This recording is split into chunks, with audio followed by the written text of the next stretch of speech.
Bueno, amigos, vamos a aprovechar un ratito para reflexionar, como siempre, los domingos a esta hora. Pensaba esta semana que hay un universo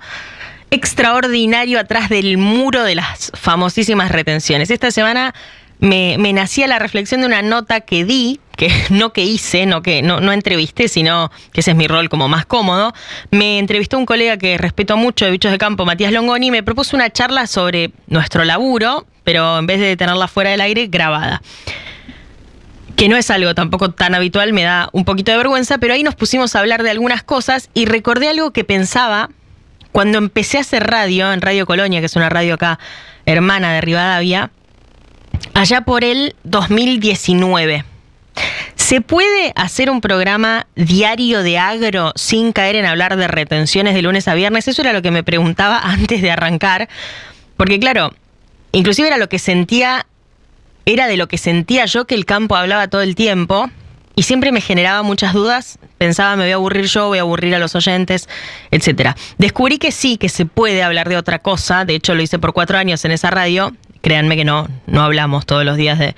las retenciones. Y esta semana me volvió un poco eso a la cabeza, porque estuve toda la semana en Rosario, como les contaba. Se hizo ahí el Congreso APRESID, es un congreso que tiene más de 30 años,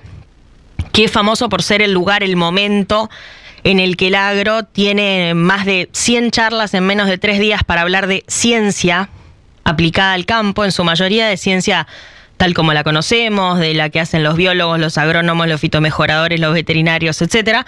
pero también de algunas ciencias sociales, inclusive desde la política hasta la propia comunicación del campo, así que sobraban temas. Me animo a decir que prácticamente no se habló de retenciones ahí,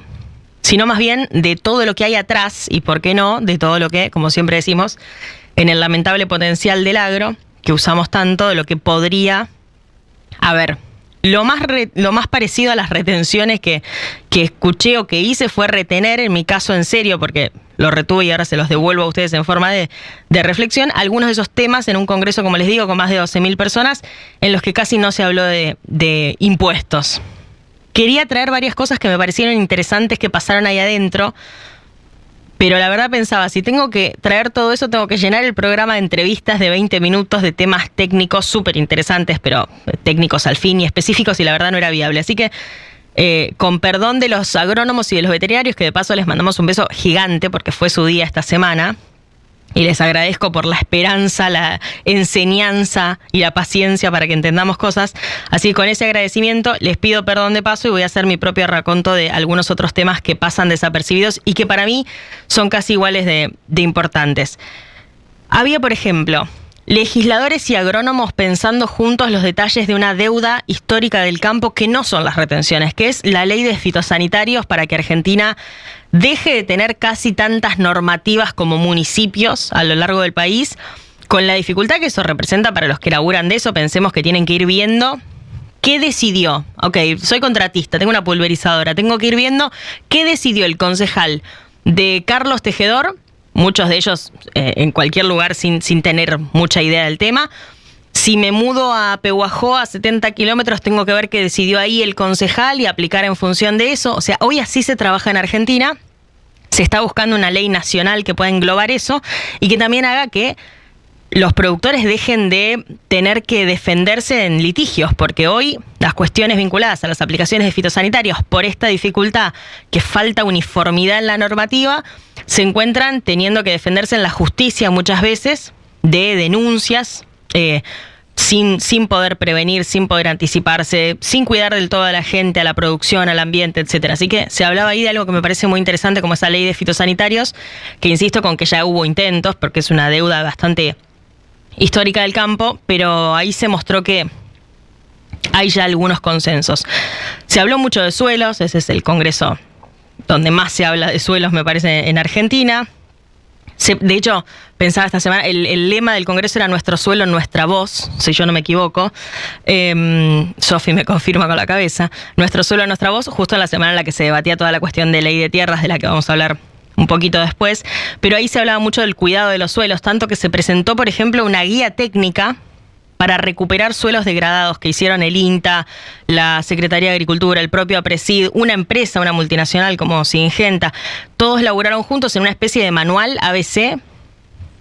para que el productor, el asesor, pueda diagnosticar los problemas que está teniendo el suelo, hacer estrategias y monitorear cómo siguen esos lotes a lo largo del tiempo. Es un problema concreto que mucha gente ya está viendo, la degradación de los suelos. Y después también estaba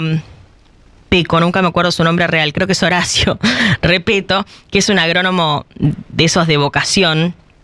que se trajo, por ejemplo, un uruguayo que trabajó en un modelo de un plan de uso de suelo, que busca que cada productor tenga que presentar, avalado por un agrónomo, la estrategia que quiere usar para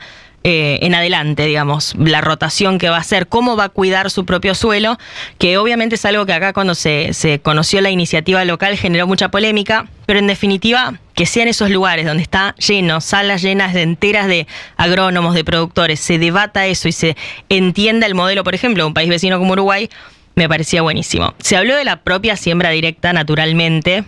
que como yo decía más temprano, es algo que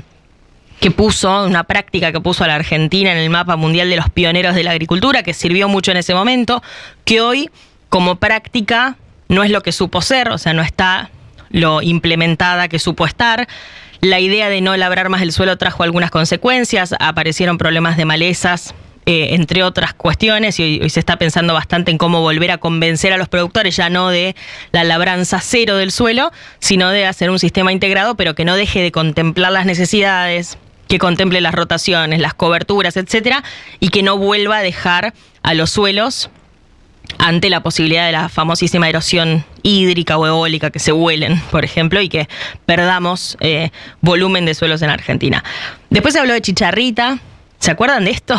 Cada tanto la volvemos a traer y la verdad es que estamos en la previa de la siembra de maíz y se vuelve importante. Empezó agosto, los productores están pensando cómo se preparan para sembrar el maíz y quieren saber obviamente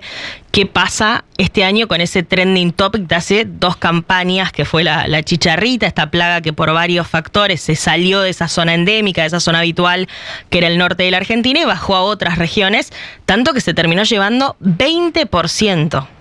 Se terminó llevando el 20% de la producción de maíz de la Argentina. Bueno, en esos años, Argentina, con una capacidad enorme, institucional y científica sobre todo, armó una red nacional de monitoreo que trajo datos y que en el Congreso Presid presentó datos que hablan de una campaña. Voy a traducir en criollo lo que me decían los especialistas. Un especialista de Tucumán, Alejandro Vera, me decía, bueno, este va a ser un año gris. Así como el año pasado les dijimos, salgan a sembrar tranquilos, que no hay presencia, no se está viendo presencia, porque ellos monitorean las trampas que han puesto para medir la plaga. Este año les dicen, bueno, siembren, pero tomen todas las precauciones, porque además es un año que no hubo tantas heladas, o las heladas no llegaron en algunas zonas, sobre todo a temperaturas que maten a la plaga. Por eso tienen que estar bastante más atentos. Le dice, siembren tranquilos, pero tengan a mano todas las herramientas, porque también en estos 2 años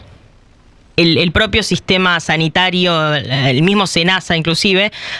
pudo activar aceleraciones en algunos protocolos para que Argentina tenga herramientas químicas más a la mano, más allá de que no son 100% efectivas, tenga herramientas químicas a la mano para poder laburar en el control de esta plaga y evitar al menos que se repita ese nivel de afección. Así que un año gris para la chicharrita, habrá que prestar bastante atención. Ahí trajimos varios temas técnicos, yo les hablaba antes de algunas otras cuestiones. Obvio que subyace de todos estos temas termina apareciendo igual el concepto de, por ejemplo, las retenciones, porque claramente es un muro, porque Argentina podría, por ejemplo, fertilizar, si no fuese por esto. Charlaba también con agrónomos ahí en APRESID sobre las brechas de rendimiento, básicamente esa diferencia entre lo que es y lo que podría ser.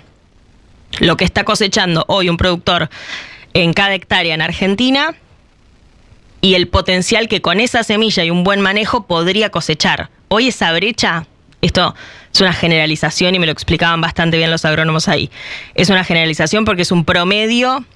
varía por zona, por un montón de factores, pero este es un promedio nacional. En el caso del maíz, por ejemplo, la brecha supera el 40%. O sea que Argentina podría cosechar un 40% más por cada lote. Depende de muchas cuestiones, pero el 10% de esa brecha se define, por ejemplo, por la fertilización, por el déficit que hay en la fertilización. Si se fertilizara bien, se podría disminuir o se podría tener un 10% mejor de esa brecha. Ahora, fertilizar es un costo alto y es siempre el fertilizante la variable de ajuste cuando la rentabilidad no está asegurada, cosa que pasa si que no pasaría en realidad si no existieran, por ejemplo, las retenciones, que es el gran argumento de muchos productores para ajustar en fertilizantes. Pero yo decía, hay un montón atrás de ese muro y el agro,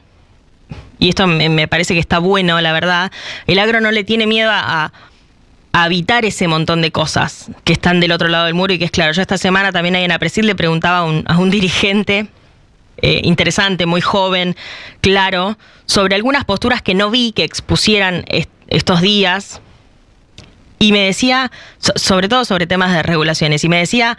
algo que me llamó la atención, que hace poquito lo había planteado internamente, había dicho a sus propios colegas dirigentes, che, si nos sacan las retenciones, ¿empezaremos a pensar nosotros también en todo esto como dirigentes del campo o nos matan porque nos quedamos sin tema? Y dice que no supieron bien sus propios pares dirigentes qué responderle. Pero lo cierto es que, como digo, me sorprende cada vez que vuelvo a un lugar así, de días tan concretos, de tanta información, el universo increíble, extraordinario que hay detrás del muro de las retenciones, que está lleno de desafíos, que está lleno de riesgos, que está lleno de ciencia, que está lleno de datos, que está lleno de tecnología, y mi admiración a los que ven el muro, ponen una escalerita, lo trepan, pasan para el otro lado, mientras se define con cómo tirarlo sin que sea a patadas y sin, sobre todo, que quede algún herido.